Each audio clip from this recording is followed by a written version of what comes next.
Introducing Rapido Cabs. Lowest price guaranteed anytime, every time. నమస్కారం గురుగారు. ఆశీర్వచనం నాయన. గురుగారు, ప్రతి ఇంట్లోనూ కర్పూరం అన్నది ఉంటుంది. కానీ ఈ కర్పూరం వల్ల చాలా ఉపయోగాలు ఉంటాయని అంటూ ఉంటారు. ఈ పచ్చ కర్పూరం వల్ల మనకి జరిగే లాభాలేంటి? వీటికి ఏమైనా రెమెడీస్ ఉంటాయా? కొంచెం వివరించండి గురుగారు. శ్రీ మహాగణాధిపతయే నమః. ఐం మహాసరస్వత్యే నమః. శ్రీ లలితాంబికాదేవ్యే నమః.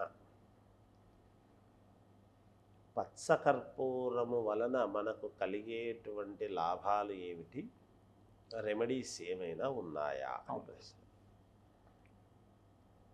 మామూలుగా సుగంధ ద్రవ్యాలు అని మనం చెప్పుకుంటాం, కొన్ని ఉంటాయి.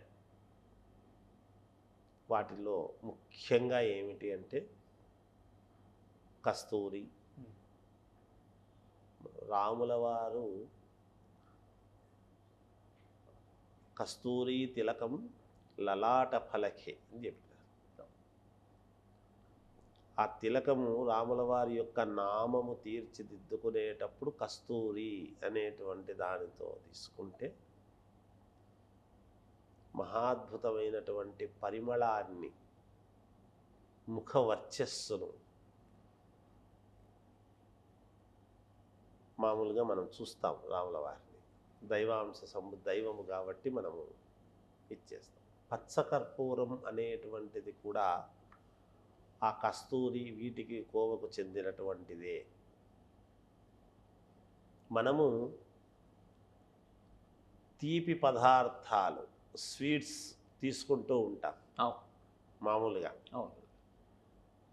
ఇప్పుడు మనము తినేటువంటి ఆహార పదార్థాలలో జీలకర్ర, వాము, యాలకులు, లవంగాలు ఇవన్నీ మనకు శరీరములో పుష్టిని, శరీర దారుఢ్యాన్ని పెంచగలిగినటువంటి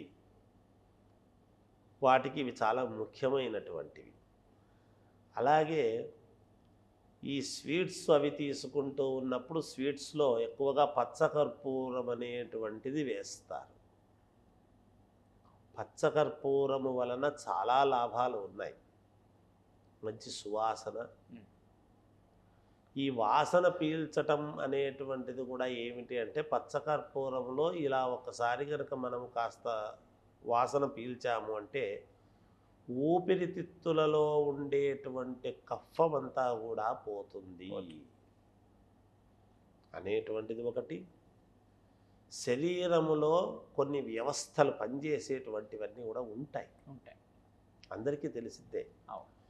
ఈ స్వీట్స్ తీసుకుని శరీరంలో ఆ స్వీట్స్ ద్వారా వచ్చేటువంటి, ఇప్పుడు మనము తిండి ఆహారము అనేటువంటి పదార్థములో, ఆహార పదార్థాల్లో శరీర దారుఢ్యాన్ని పెంచి మనము బాగుండడానికి, ఆరోగ్యవంతంగా ఉండటానికి ఏవైతే ఉంటాయో అవి కొంచెం ఎక్కువగా తినేటప్పటికీ ఏమవుతుంది అంటే కాస్త ఇబ్బంది కలిగించేటివి కూడా ఉంటాయి కదా.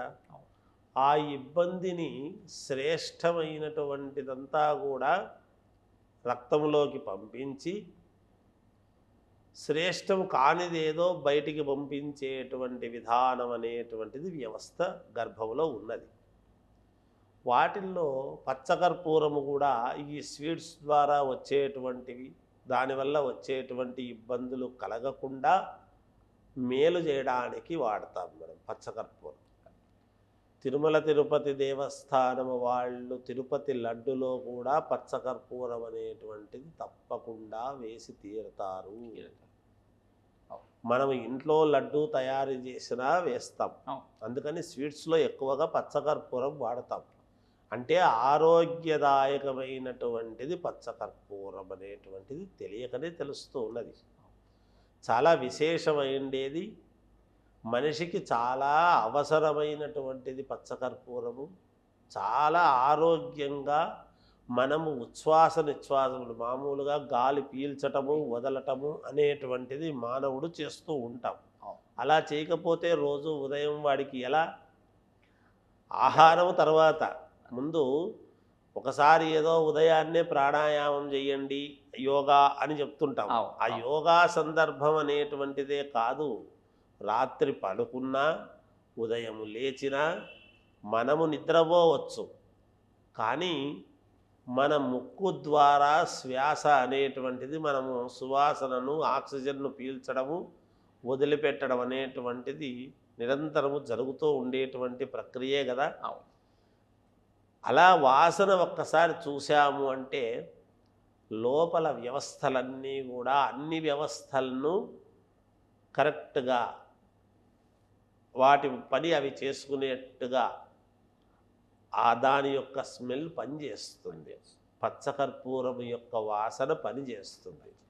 లోపలికి తీసుకున్న రక్తాన్ని శుద్ధి చేసేటువంటి ఇది ఉన్నది పచ్చకర్పూరానికి. అందువలన పచ్చకర్పూరము వలన చాలా అంటే చాలా ఉపయోగాలు ఉన్నాయి, చాలా మేలు జరుగుతుంది. పచ్చకర్పూరముతోనే పాలతో అభిషేకము చేస్తున్న దేవతా విగ్రహాలకు, పంచలోహ విగ్రహాలకు, రాతి విగ్రహాలకు అభిషేకం అనేది చేస్తాం. మనం ఏమనుకుంటాం, మామూలుగా క్షీరాభిషేకం అని చేస్తాం. ఆ క్షీరాభిషేకం, క్షీరంలో ఏం చేస్తామంటే పచ్చకర్పూరం కలుపుతారు. కలిపినప్పుడు ఆ పాలతో చేసినప్పుడు ఏమవుతుంది అంటే చల్లదనము, ఈ పాలు శుద్ధిగా ఏర్పడి, అప్పుడు పాలే శుద్ధి, మళ్ళీ దాంట్లో ఏముంది అని అనుకోవచ్చు. కానీ ఆ పాలతో మనం ఎప్పుడైతే విగ్రహాలకు చేస్తామో పచ్చకర్పూరము కలిపినటువంటి పాలతో చేసినప్పుడు విగ్రహాల నుండి వచ్చేటువంటి సువాసన వెదజల్లటము, విగ్రహాలకు ఆ పాలు అలాగే మరకలుగా ఉండకుండా, అంటుకొని ఉండకుండా స్వచ్ఛంగా చేసేటువంటి తత్వం పచ్చకర్పూరానికి ఉన్నది. అందుకని చాలా విగ్రహాలు అభిషేకము చెయ్యంగా కొన్ని ఇదవుతాయని చూస్తుంటాం మనం. అలా కాకుండా ఎక్కువ శాతము పచ్చకర్పూరము చూస్తుంది. అలా అభిషేకం చేసేటప్పుడు కూడా పాలల్లో వేసి మనం చేస్తూ ఉంటాం. ఇలాంటివి సుగంధ ద్రవ్యాలలో చాలా అతి ముఖ్యమైనటువంటిది పచ్చకర్పూరము. పచ్చకర్పూరము అనేటువంటిది మానవాళికి చాలా ముఖ్యమైనటువంటి పదార్థము మన జీవన గమనానికి అనేది మనం గ్రహించాలి. అది ఊరికే ఒక్కసారి వాసన చూసినామంటే మన జీవితం ధన్యం. ఒకటి. ఇక రెమెడీస్ అంటే ఏమిటి అంటే నరదృష్టి ముఖ్యంగా. ఏదో మనం బయటికి పోయి వచ్చిన తర్వాత ఏదైనా వెళ్ళకూడని ప్రదేశానికి వెళ్ళి కాస్త దాటుడు అవి ఉంటాయి. ఇట్లాంటివన్నీ జరిగినప్పుడు శరీరము నలతగా ఉన్నప్పుడు ఈ పచ్చకర్పూరముతో గనక హారతిలాగా తీసుకొని బయటపడేసినాము అంటే మనిషికి మళ్ళీ బాగుండేదానికి ఎక్కువగా ఉంటుంది అన్నమాట. నరదృష్టి, అదే నెగటివిటీ అంతా కూడా పోయి మేలు జరిగేదానికి ఉంటుంది. అందుకు కూడా పచ్చకర్పూరము పనికొస్తుంది. కనుక చాలా విశేషమైనటువంటిది పచ్చకర్పూరము. ఎన్నో దానిలో వాడుతూ ఉంటాం మనము. ఈ సుగంధ ద్రవ్యాలలో అతి ముఖ్యమైనటువంటిది ఈ పచ్చకర్పూరము అనేటువంటిది తెలియజేయడం అవుతున్నది. చాలా చక్కగా వివరించారు గురుగారు, ధన్యవాదాలు. జయోస్తు. అంతుచిక్కని రహస్యాలు, మరెన్నో మనకి తెలియని పురాతన కట్టడాలు, వాటి వెనక దాగిన నిజాలు, పూర్వీకుల ఆచారాలు, మరెన్నో మూఢ విశ్వాసాలు, ఇలా కాలగర్భంలో కలిసిపోతున్న రహస్యాల కొరకు సబ్స్క్రైబ్ చేయండి రహస్యవాణి ఛానల్.